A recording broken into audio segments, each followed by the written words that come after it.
everybody, welcome to the Mana Leak. I'm John as always, and this week we're going to take a look at the top 10 commons in Aether Revolt Limited.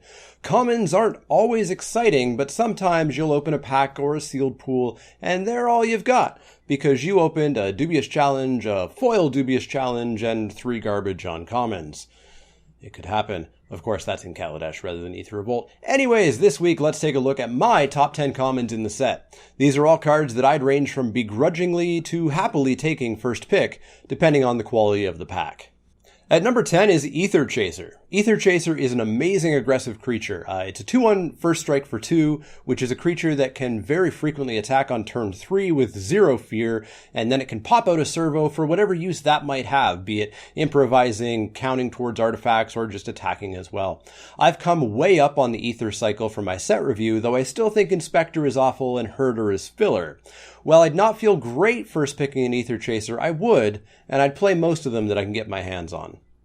Druid of the Cowl is up next at number 9. I like mana dorks. Even when they cost 2, I still pick them very highly.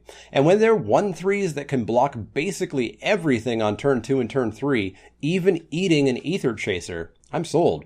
I love ramp in general, and these druids really help that out. Getting a pair of these can even let you drop a land for your land count to get even more good stuff into your deck. I'll happily first pick one of these if my pack is on the weaker side. Up next at number 8 is Prey Upon. I've had Prey Upon on previous lists, and there's no chance it wouldn't have been here. Prey Upon has always been great since its first printing in Innistrad. I remember when it came back for Shadows, people being very down on it who hadn't experienced it before, as they'd lived in this weird world of instant speed fight cards with bonus stats tacked on. But a pure, one-on-one, no boosts, single mana, and that's the key, fight spell is in fact pretty decent. Renegade Map comes up next at number 7. This card is really unassuming, and I rated it a little bit low in my set review, especially hating the fact that it came in tapped. The versatility of it is where it shines, though. Enabling Revolt, functioning as an improviser, and finally getting you a land when you need it is just great. While I wouldn't always play this in a 2-color deck, if you're splashing or playing a 3rd color, this card is fantastic, especially if paired with Revolt or Improvise. Number 6 is Scrunging Bunder. Wily Bunder was awful. Really awful. And I assumed it was going to be a one-off thing, but no, we have a second cat monkey. And this one is as far away as possible from Wily Bunder. A 2/2 for 2 makes this instantly playable, and even better since its power is actually counters, which interacts favorably with a ton of cards in its own color, as well as its great partner, black. Beyond that, being able to shift counters off onto other more tramply or fly-y or otherwise evasive or simply big things is a huge bonus.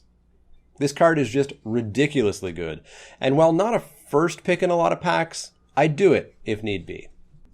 Well, this list has been lacking removal a little bit, so let's fix that up in the top half. Number 5 is Cruel Finality. Some people were a little low on this as they disliked the idea of paying 3 mana for -2/2, but 3 mana is easy enough to keep up, and being instant speed plus a scry is well worth it. It's not unconditional, but combining this with combat damage or weakening a blocker pre-damage makes this card really solid, and I'd happily first pick it.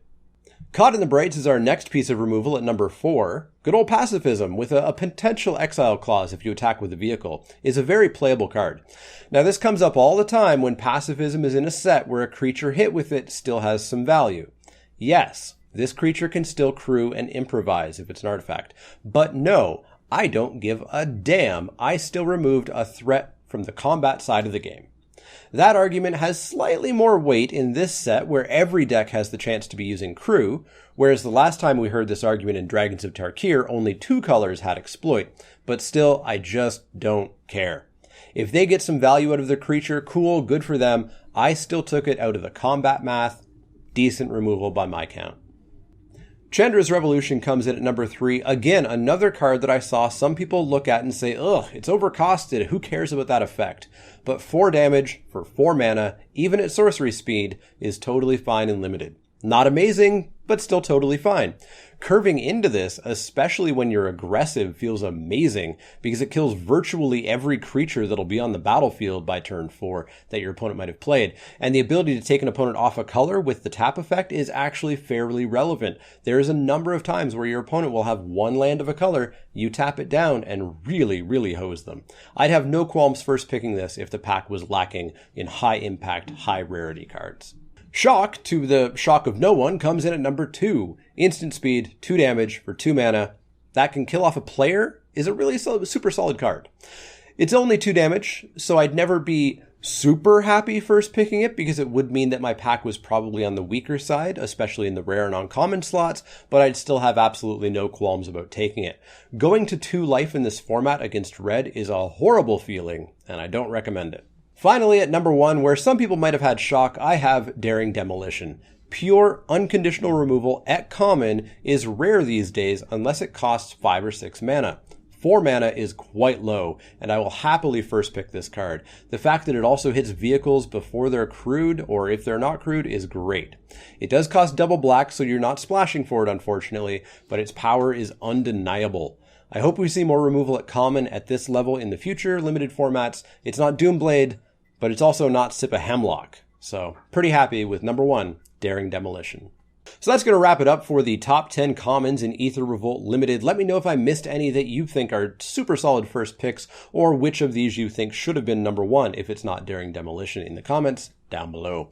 As always, if you have any questions, comments, or suggestions, let me know. You can find me on Twitter at TheManaLeak. That's L-E-E-K, like the vegetable, not the card. You can also find me at Facebook.com/TheManaLeak, Twitch.tv/TheManaLeak, and Patreon.com/TheManaLeak if you want to become a backer there, and there's various reward tiers that you can join in at.